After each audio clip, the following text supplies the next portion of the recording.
Sir, MD ડ્રગના જથ્થા સાથે 2 આરોપીઓની ધરપકડ છે, શું કહેશો? રાજકોટ શહેર એસઓજી દ્વારા એમડી ડ્રગ્સનો આશરે 10 લાખ રૂપિયાનો મુદ્દામાલ જે છે એ પકડવામાં આવ્યો છે. તેની અંદર 2 આરોપીઓ છે, પાર્થ અને સાહિલ. આ બંને આરોપીઓ જે છે એ બંને લોકો મિત્રો છે અને તે લોકો બંને સાથે જીમમાં જતા હતા, જ્યાંથી આ બંનેની ઓળખાણ થઈ હતી અને છેલ્લા 5 થી 6 મહિનાથી આ લોકો આ કારોબારની સાથે જોડાયા હતા એવું અત્યાર સુધીની અમારી પ્રાથમિક તપાસમાં આવ્યું છે.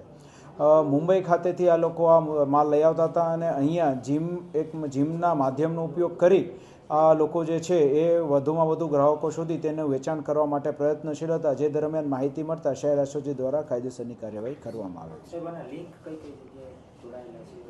અત્યાર સુધીની તપાસમાં એવું છે કે આ લોકો જે છે મુંબઈથી જ ત્યાં માલ લાવતા હતા. એ મુંબઈના જે આરોપીઓ જે છે તે લોકોની માહિતી મેળવી અને તે લોકો વિરુદ્ધ કાયદેસરની કાર્યવાહી કરવા માટે હાલ અમે લોકો પ્રયત્નશીલ છીએ. ખાસ કરીને યુવા પેઢીને અમારી નમ્ર અપીલ છે કે આપ સૌ લોકો જે આ ડ્રગ્સનું જે દૂષણ છે તેનાથી દૂર રહો. કોઈ પણ જગ્યાએ ક્યાંય કોઈ પ્રેશરમાં આવીને આ પ્રકારના નશાઓ જે છે એ આપ થી દૂર રહી અને ક્યાંય આપણે એવું ધ્યાન પર આવે કે આ પ્રકારની કોઈ પ્રવૃત્તિ ક્યાંય થઈ રહી છે તો પણ તુરંત જ તે અમારી જે હેલ્પલાઇન નંબર છે 1908 પર પણ આપ કોલ કરી શકો છો. રાજકોટ શહેર ક્રાઇમ બ્રાન્ચ, એસઓજી અને પોલીસ સ્ટેશન છે ત્યાં પણ આપ સંપર્ક કરી શકો છો. આપનું નામ જે છે સંપૂર્ણપણે ગુપ્ત રાખીશું અને આપની માહિતીના આધારે અમે લોકો આગળ કાયદેસરની કાર્યવાહી કરીશું. આરોપીમાંથી એક આરોપીના જે સગા છે તે આગેવાન છે પોલિટિકલ પાર્ટીના.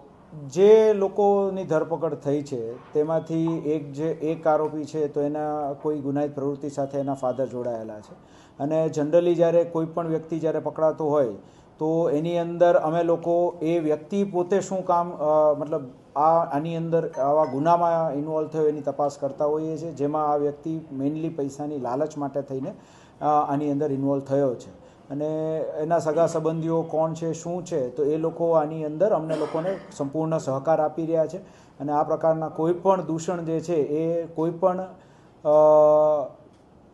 વ્યક્તિ સ્વીકારી લે નહીં એ પ્રમાણેની સંપૂર્ણ અમને લોકોએ ખાતરી આપેલી છે. Okay sir.